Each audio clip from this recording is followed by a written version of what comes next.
ಕುಲದಲ್ಲಿ ಕೀಳ್ಯಾವುದೋ?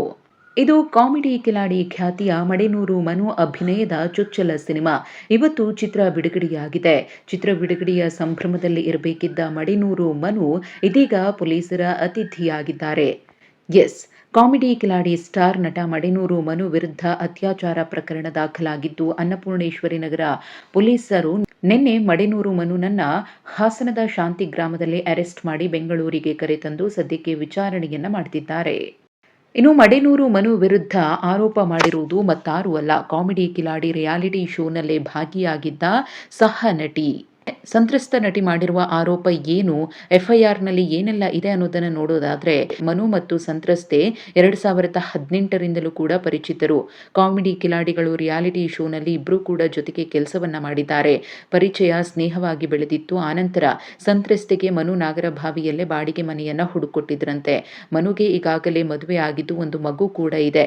ಒಮ್ಮೆ ಶಿಕಾರಿಪುರಕ್ಕೆ ಹೋದಾಗ ಹೋಟೆಲ್ ರೂಮ್ಗೆ ಕರೆಸಿಕೊಂಡಿದ್ರು. ಬಳಿಕ ನನ್ನ ಮೇಲೆ ಅತ್ಯಾಚಾರ ಮಾಡಿದ್ದಾಗಿ ಸಂತ್ರಸ್ತ ನಟಿ ಆರೋಪಿಸಿದ್ದಾರೆ. ಈ ವೇಳೆ ನಟಿ ಗರ್ಭಿಣಿಯಾಗಿದ್ದು, ನಂತರದಲ್ಲಿ ಗರ್ಭಪಾತವನ್ನು ಕೂಡ ಮನು ಮಾಡಿಸಿದ್ದಾರಂತೆ. ಅಷ್ಟು ಮಾತ್ರವಲ್ಲದೆ ಮದುವೆ ಆಗ್ತೀನಿ ಅಂತ ಹೇಳಿ ನಂಬಿಸಿ ಇದೀಗ ಕಾರಣಗಳನ್ನ ಕೊಟ್ಟು ತಮ್ಮನ್ನ ನಿರಾಕರಿಸಿರುವುದಾಗಿ ಸಂತ್ರಸ್ತ ನಟಿ ಆರೋಪಿಸಿದ್ದಾರೆ.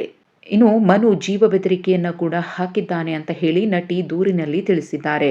ತಮ್ಮ ಮೇಲಿನ ಆರೋಪಕ್ಕೆ ಮಡೆನೂರು ಮನು ಕೂಡ ವಿಡಿಯೋ ಮೂಲಕ ಸ್ಪಷ್ಟನೆಯನ್ನ ಕೊಡುವಂತಹ ಕೆಲಸವನ್ನ ಮಾಡಿದ್ದಾರೆ.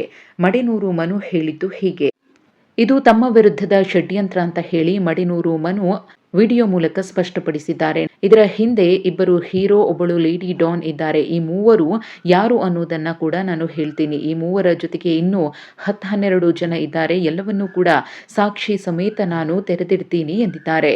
ಇನ್ನು ತಮ್ಮ ಹೆಸರನ್ನ ಹಾಳು ಮಾಡಬೇಕು ಅಂತಲೇ ಈ ರೀತಿಯ ಕುತಂತ್ರವನ್ನ ನಡೆಸಿದ್ದಾರೆ. ಸಿನಿಮಾ ರಿಲೀಸ್ ಟೈಮ್ನಲ್ಲಿ ಈ ರೀತಿ ಮಾಡಿದ್ದು, ಅತಿ ಶೀಘ್ರದಲ್ಲೇ ಕಾನೂನು ರೀತಿಯಲ್ಲಿ ಇದಕ್ಕೆ ಕ್ಲಾರಿಟಿಯನ್ನ ಕೊಡ್ತೀನಿ ಅಂತ ಮಡೆನೂರು ಮನು ಹೇಳಿದ್ದಾರೆ. ಸದ್ಯ ಮಡೆನೂರು ಮನು ಪೊಲೀಸರ ವಶದಲ್ಲಿದ್ದು ವಿಚಾರಣೆಯನ್ನ ಎದುರಿಸುತ್ತಿದ್ದಾರೆ. ಇನ್ನು ಸಂತ್ರಸ್ತ ನಟಿಗೂ ಕೂಡ ಪೊಲೀಸರು ನೋಟಿಸ್ ಅನ್ನ ಕೊಡುವುದಕ್ಕೆ ಸಿದ್ಧತೆಯನ್ನ ಮಾಡಿಕೊಂಡಿದ್ದಾರೆ.